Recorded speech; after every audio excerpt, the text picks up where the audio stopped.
So, fourth example tayo para sa ating torsional stress na concept. So, we have here a step steel shaft having two different cross-sectional areas. So, yung isang side, dito sa my right side, is considered to be a hollow cylinder. So, measuring 2 meters in length. Then, yung corresponding outside diameter niya is 100 millimeters. Corresponding inside diameter naman niya is found to be at the value of 70 millimeters. So, itong hollow cylinder natin, nakaseries siya sa isang solid shaft having a total length of 1.5 meters. So, with a diameter of 70 millimeters. Now, determine the maximum torque which can be applied without exceeding a shearing stress of 70 megapascal or a twist of 2.5 degrees in the 3.5 meter length. So, in this case, again, since yung material natin dito sa shafting natin is in the form of steel, ang kanyang modulus of rigidity is still at a value of 83 gigapascal. So again, list down natin mga given conditions. So given, so first one, outside diameter 100 millimeter. Inside diameter naman niya is you have 70 millimeter. And then, yung corresponding length naman ng hollow cylinder natin measures 2 meters. As for the solid shaft, yung diameter naman natin, solid diameter is equivalent to 70 millimeter. And then, yung length ng solid shaft naman natin is at a value of 1.5 meters. So, ang condition natin dito is ganito.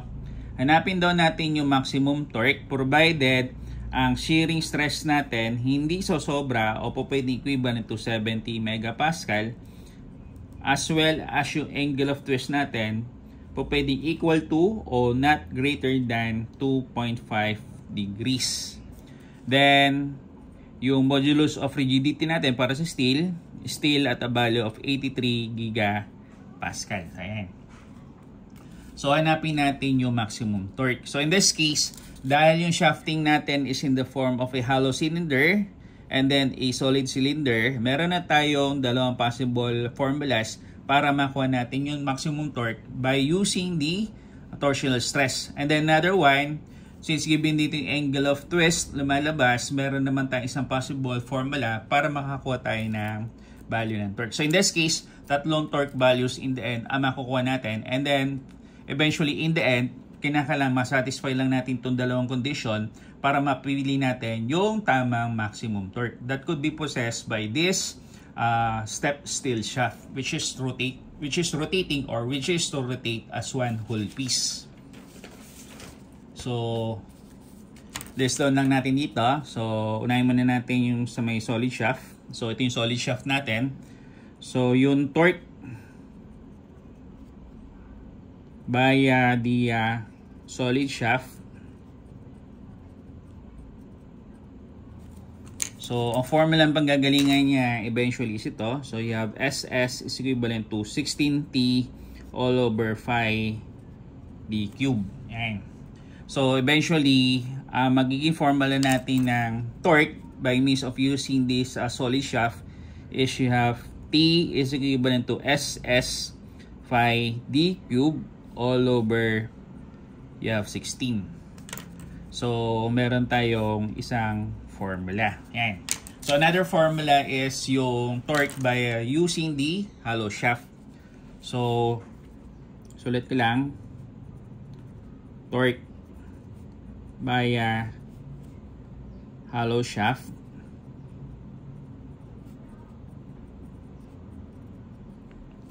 So, kung yung torque natin by the solid shaft is you have SS, yung torque by the solid shaft by the so-called shearing stress is you have 16T all over phi d cube. Dito naman, pagdating sa hollow shaft, you have SS is equivalent to 16TDO all over phi DO raised to the fourth minus DI raised to the fourth. Yan. So, eventually, pag dinerive naman natin yung formula natin dito, so you have T is equivalent to SS phi DO raised to the fourth minus DI raised to the fourth all over 16DO. 16DO. So, ayan. So eventually, ito naman yung formula number 2. So next one naman natin dito is yung tunutukoy nating maximum torque or torque formula by the so-called angle of twist, which is labeled as theta. So lagay na lang nating statement. So titingnan natin yung corresponding configuration. Naka-series, magkadikit yung hollow shaft compared do sa may solid shaft. So lagyan natin ng description with the step shaft rotating as one whole piece. So kung titingnan natin, ito siya, no? So pagka nag-twist itong solid shaft natin, hindi maging corresponding twist natin o angle of twist para sa tinutukoy nating hollow shaft. So yung angle of twist natin, which is theta, is considered to be merely a summation of the corresponding angle of twist. So lumalabas ngayon dito is ganda. So you have here angle of twist para doon sa may solid shaft. And then angle of twist para ngayon doon sa ating tinutukoy na hollow shaft. So breakdown natin yung formula. So formula natin dito, ang general formula ng theta is you have TL all over GG para to doon sa may solid shaft. And then you have another TL all over GG para naman ito sa ating hollow shaft. Once again, yung J, which is what we call the polar moment of inertia, is considered to be figure dependent. So para sa solid shaft o para sa bilog, so you have phi all over 32 d raised to the 4th. Whereas pagdating naman sa hollow shaft o sa isang hollow circle, so instead of phi all over 32 d raised to the 4th, magiging phi all over 32 d raised to the 4th minus di raised to the 4th. Yan. So pag nire-range natin ngayon yung formula, so eventually yung 32 tataas, same din dito.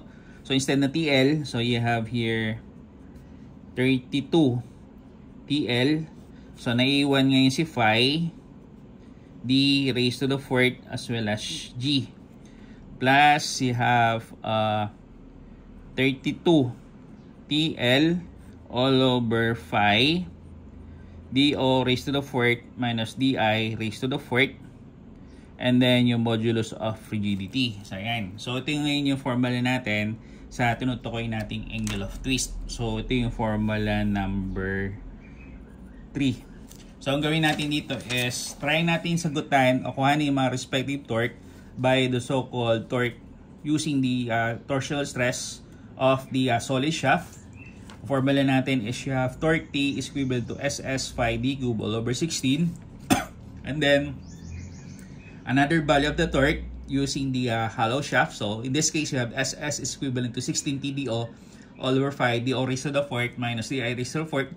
So in this case, on torque natin, you have SS phi DO raised to the 4th minus DI raised to the 4th all over 16 DO. The last one,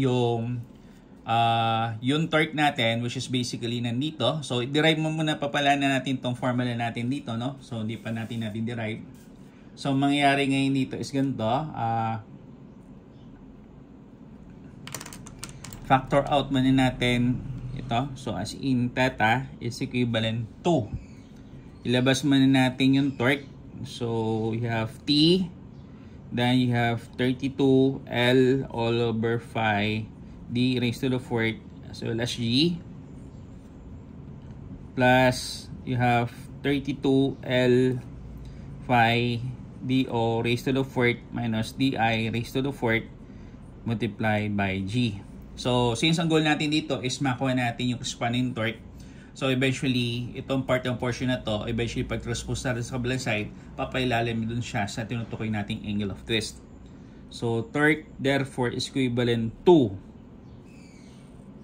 yung nasa ilalim, you have 32 L all over phi d raised to the 4th G plus 32L phi dO raised to the fourth minus di raised to the fourth multiplied by G.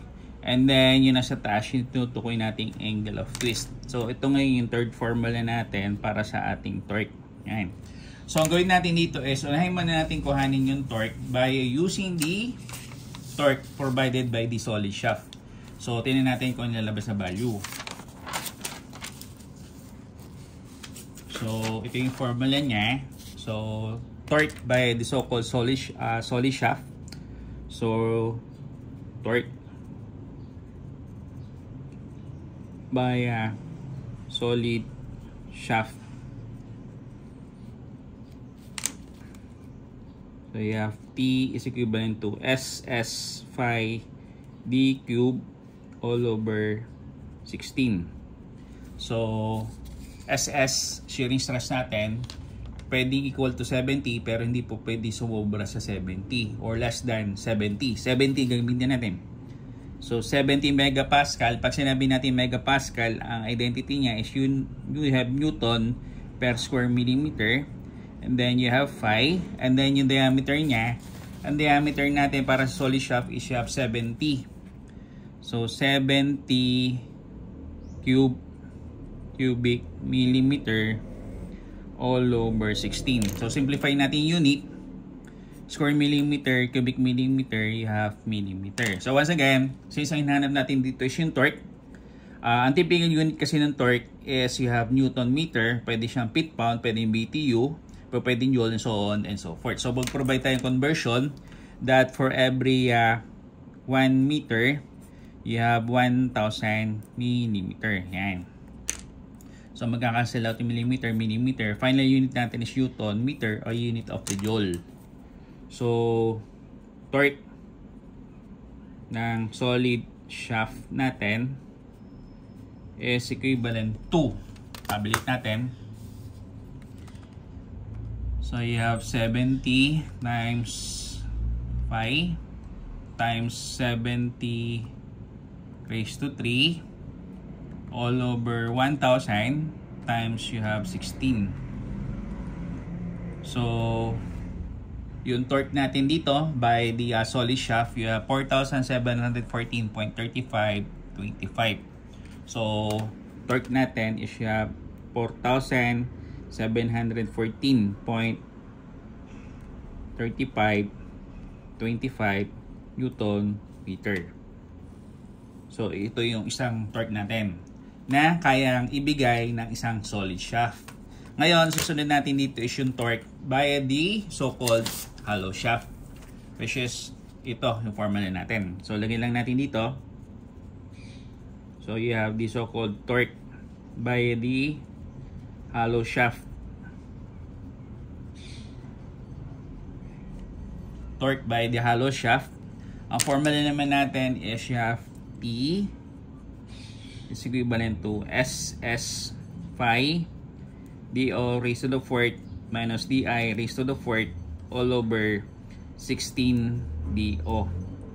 So tabulate na natin. So SS natin, once again, ang shearing stress natin hindi po pwedeng sumobra sa 70 pero pwedeng 70. So po pwedeng equal to 70 or not greater than 70. So 70 megapascal Newton per square millimeter. So andun si phi. Then, yung corresponding outside diameter natin, you have 100. Inside diameter naman natin, you have 70. So, you have 100 raised to the fourth minus 70 raised to the fourth in units of the millimeter to the fourth all over 16 DO. So, 16 outside diameter is you have 100 millimeter. So, again, millimeter square to the fourth, you have millimeter square. Millimeter square, millimeter, you have millimeter. Provide tayong conversion once again that for every 1 meter you have 1,000 millimeter. So in this case, magkakancel out yung millimeter, matitira is meter as well as Newton. So a unit of Newton meter, a unit of the joule. So yung torque naman natin by the hollow shaft,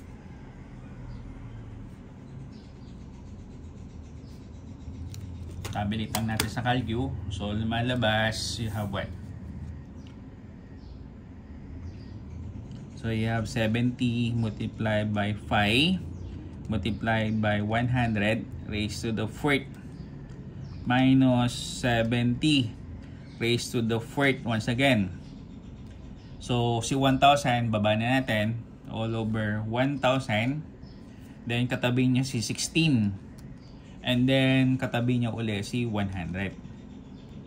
So, simplify natin. So, yung torque naman na kayang ibigay ng isang solid shaft is mas mataas. So, kanina, nasa range ng 4,714.3525. So, yung torque naman na pwede ibigay ng isang solid shaft is you have 10,444.4211. So, sulit ko lang. So, you have 10,444.4211 in units of the Newton meter. Ayan. So, nakakadalawa na tayo. So, sunod natin dito is yung torque naman via the so-called angle of twist, which is ito yung formula. So, sulit ko.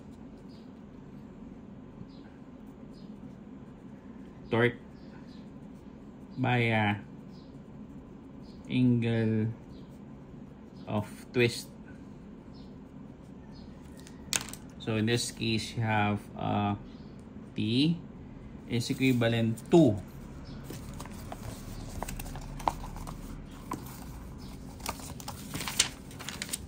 sulit ko lang yung formula natin dito para may reference.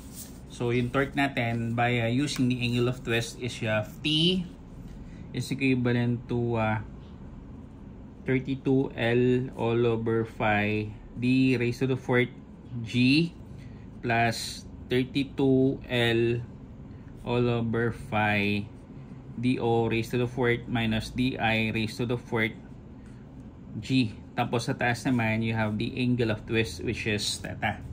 So, sulit ko na ngayon yung value. So, unahin natin na sa ilalim. So, you have here 32. So, yung length natin para doon sa ating solid shaft. Solid shaft natin is you have 1.5 meters.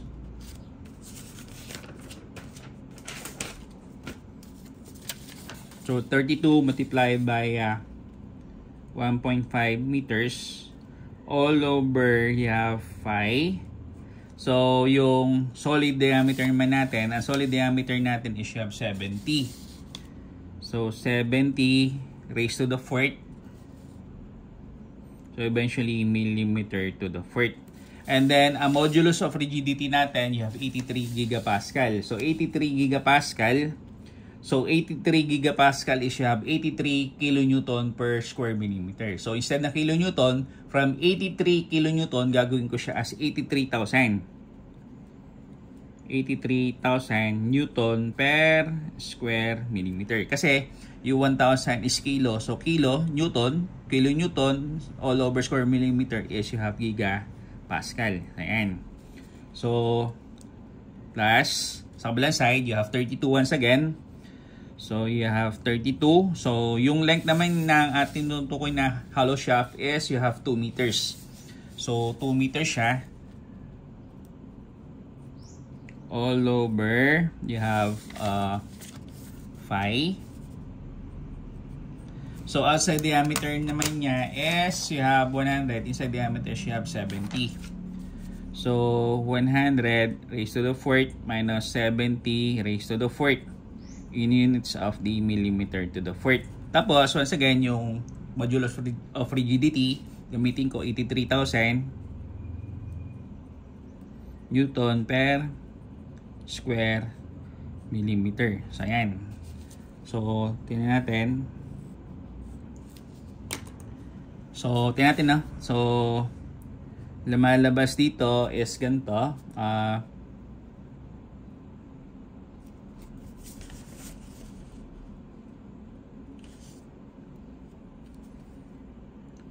Millimeter to the 4th, millimeter square. So, you have here millimeter square. So, millimeter square sa millimeter, pwede mag-cancel out provided meron tayong conversion. So, maglagay tayong conversion that for every 1 meter, you have 1,000 millimeter. So, meter, millimeter, square millimeter. So, in this case, meron tayo ditong unit na 1 all over millimeter. So, kabilang side, titingnan natin. So, millimeter to the fourth, millimeter square. So, millimeter square. So, again, kamukha na nandito, si meter sa square millimeter pwedeng mag-cancel out o pwedeng bawasan yung isa provided meron tayong conversion. So, provide ang conversion that for every 1 meter, you have 1,000 millimeter. So, meter, millimeter, square millimeter. So, unit natin dito is you have 1 all over millimeter. So, sa taas naman, kung titingnan natin, you have the so-called angle of twist. Ang angle of twist naman natin is you have 2.5 degrees. So, if angle of twist natin is you have 2.5 degrees. So, once again, yung sinabi ko sa inyo kanina, kailangan yung degree na unit natin dito completely mawala. So, para mawala yan, magpo-provide tayong conversion. That for every 360 degrees, you have 2 pi radian. So, degree tapos degree. Then, kung titingnan natin, ang unit natin dito so far is you have what? Sa ilalim, ang unit natin is 1 all over Newton millimeter. Tapos, sa kabilang side, you have 1 all over 1 all over 1 all over 1 all over Newton millimeter. Yun din dito, 1 all over 1 all over Newton millimeter. So, pag sinimplify natin to, ang unit natin is, you have so far a unit of Newton millimeter. So, magpo-provide tayo ng conversion in the end para ang unit niya is maging Newton meter. So, simplify natin. Unahin ko muna na sa ibaba. So, reverse natin. Instead na pababa, ang gawin natin dito is mula sa baba, pataas. So, tingnan natin. Unahin ko muna itong side na to. So, you have here 32 times 2 times 1,000. So, all over 5. Then, 100 raised to the fourth. And then, minus 70 raised to the fourth once again.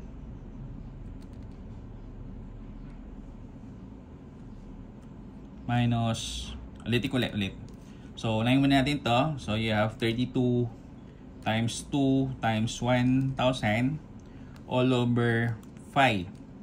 Then, yung nasa parenthesis, 100 raised to the fourth. So, minus 70 raised to the fourth. So, close parenthesis, multiply by 83,000. So, eventually, yung side lamang na ito is equivalent to ito. So, i-add natin yung kabilang side.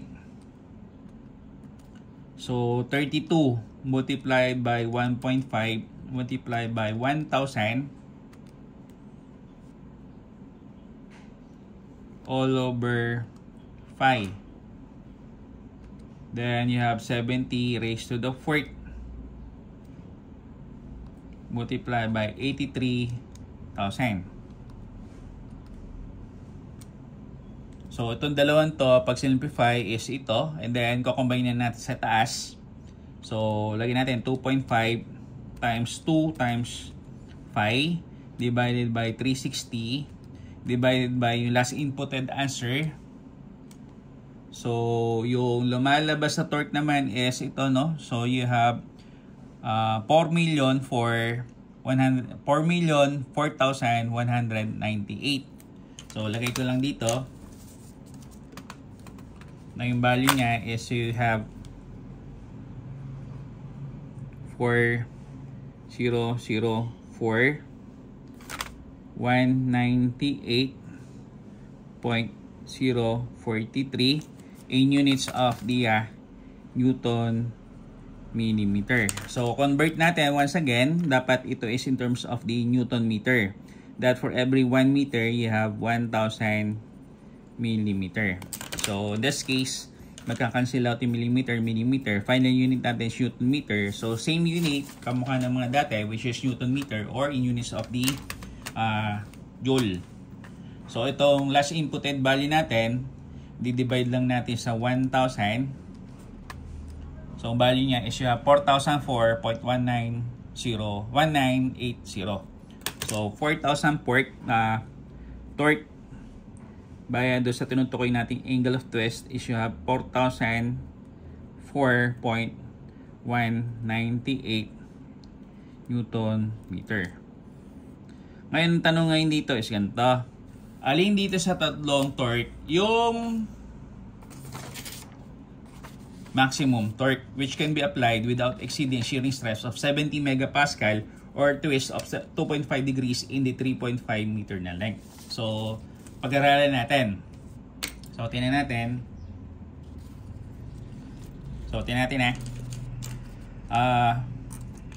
Kung titingnan natin yung formula ng torque by the so-called solid shaft, so ang relationship ng tinutukoy nating torsional stress sa kanang torque are considered to be directly proportional. So meaning, pagka mababa yung torque na ginamit natin, eventually mababa din yung corresponding shearing stress. Ngayon, pag masyadong mataas yung torque na consider natin, tataas din yung corresponding shearing stress. Bayo doon sa torque using the solid shaft. So kung titingnan man natin yung torque using the hollow shaft, which is ito, so same din dito. So yung torsional stress saka yung torque are considered to be directly proportional. So meaning, any increase dito sa part ng torque, yun din yung magiging corresponding. Pag tumaas yung torque, tataas din yung tinutukoy natin torsional stress o yung tinutukoy natin shearing stress. So, ibig sabihin, hindi tayo po pwedeng pumili na mas mataas na torque. So, bayo sa torque ng isang hollow shaft sa torque ng isang solid shaft. Ngayon, ang last condition na kinakailangan natin satisfy is itong torque provided by the angle of twist. Ngayon, kung titingnan natin, yung angle of twist, which is theta, saka yung torque, are considered to be directly proportional. Once again, so yung torque by the so-called angle of twist, saka yung torque by the so-called torsional stress involving the hollow shaft as well as the solid shaft are considered to be directly proportional. So, ibig sabihin, gaya ng mga sinabi ko kanina, pag tumaas yung isa, tataas yung kabila. Pag bumaba isa, bababa din yung kabila. So, of the three possible torques na na-compute natin, ang pipiliin natin dito, which could be considered as the maximum torque, hindi yung 10,444.4211 kasi pag ito yung consider nating maximum torque, ang problema niyan, hindi kakayanin ng solid shaft yung torque na yun. Kasi ang maximum torque na kayang i-sustain o ibigay lamang ng isang solid shaft is hanggang 4,714.35 to 5 Newton meter.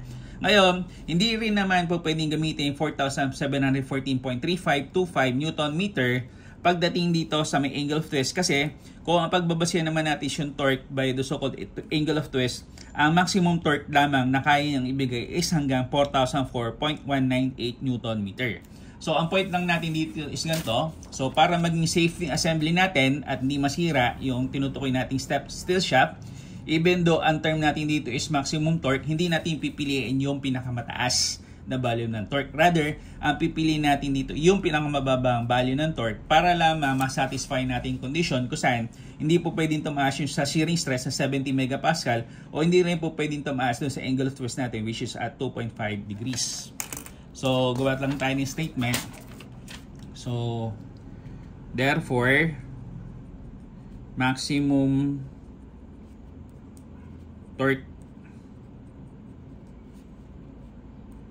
T is equivalent to 4,004.198. 4,004.198 Newton meter. Ayan.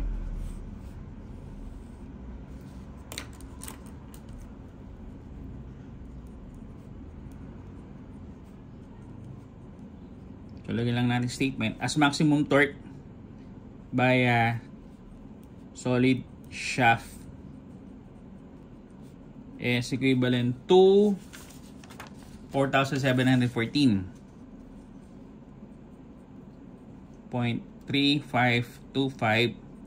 Newton meter.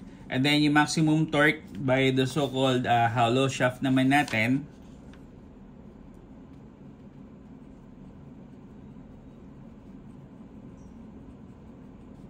is equivalent to 10,444.4211.